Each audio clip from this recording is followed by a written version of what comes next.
میں نے اس سے پوچھا عابد تم نے کیا دعا مانگی ہے؟ اس نے جواب دیا مجھے جھٹکا لگا دیا، گویا 220 وولٹ کا کرنٹ میرے جسم سے گزرا ہو۔ میں اور عابد نے اس سال مل کر حج کا پروگرام بنایا تھا اور آج ہم نے طواف کے بعد 2 رکعت نوافل ادا کیے، دعا مانگی اور واپس ہوٹل آ رہے تھے۔ ویسے ہی میں نے سوال پوچھ لیا تھا کہ عابد تم نے کیا دعا مانگی؟ اس کا جواب تھا یا اللہ مجھے حقیقی مسلمان بنا دے، وہ مسلمان جس میں یورپ کے غیر مسلموں والی انسانیت پیدا ہو جائے۔ اس کے جواب کی تفصیل اس ویڈیو میں تھی جو ہوٹل پہنچ کر اس نے مجھے دکھائی۔ اس نے یہ ویڈیو یورپ کے ملک اٹلی میں شوٹ کی اور دوسرا حصہ پاکستان میں۔ مختصر اس کی ویڈیو شوٹ کا لب لباب یہ تھا کہ یورپ اور پاکستان میں اس نے ایک سٹنٹ کیا۔ یورپ میں اس نے ایک دکان کے سامنے چھوٹا سا ٹیبل رکھ دیا اور اس پر دودھ کے چند ڈبے رکھ کر دودھ فروخت کرنے لگا۔ دکاندار یہ دیکھ کر اس کی دکان کے سامنے کوئی دودھ فروخت کر رہا ہے باہر آیا، اس سے پوچھا تم یہ کیوں کر رہے ہو؟ جس کے جواب میں عابد نے اسے بتایا 2 دن سے میرے گھر میں کچھ نہیں، یہ ڈبے فروخت کروں گا، بچوں کے لیے کھانے پینے کا انتظام ہو جائے گا، کیونکہ جہاں میں نوکری کرتا تھا مالی مشکلات کی وجہ سے انہوں نے مجھے نکال دیا ہے اور اب میرے پاس اس کے سوا کوئی چارہ نہیں۔ اس دکاندار نے نہ صرف مجھے کھانے کی تمام چیزیں دی بلکہ عارضی طور پر مجھے اپنے سٹور پر ملازم بھی رکھ لیا۔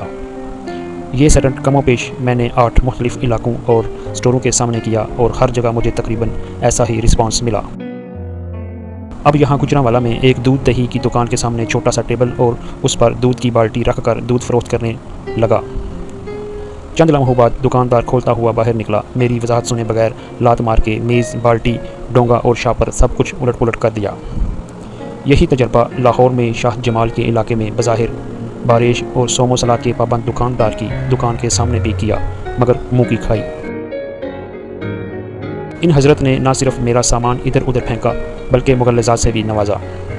یہ سٹنٹ لاہور، گجرانوالہ، جنگ اور چند دوسرے شہروں میں کیا مگر بڑا تلخ تجربہ ہوا۔ کئی جگہوں پہ مار بھی پڑی اور جب انہیں مجبوراً بتانا پڑا کہ یہ سٹنٹ شوٹ کر رہے ہیں تو کمال ریاکاری کا مظاہرہ کرتے ہوئے دوبارہ سے شفیق ہونے کا ڈرامہ کرنے لگے۔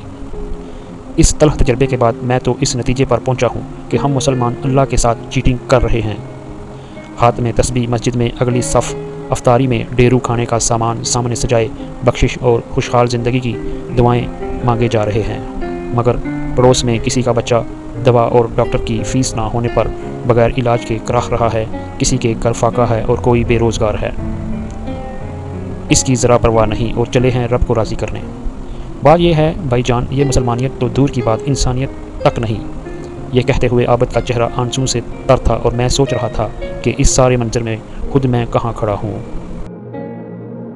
دوستو اگر آپ کو ویڈیو اچھی لگی ہے تو چینل کو سبسکرائب کر لیں اور کمنٹ باکس میں اپنی قیمتی رائے ضرور دیجیے گا کہ آپ کو اس طرح کی سٹوریز اچھی لگتی ہیں۔ اللہ تعالیٰ آپ کا حامی و ناصر ہو۔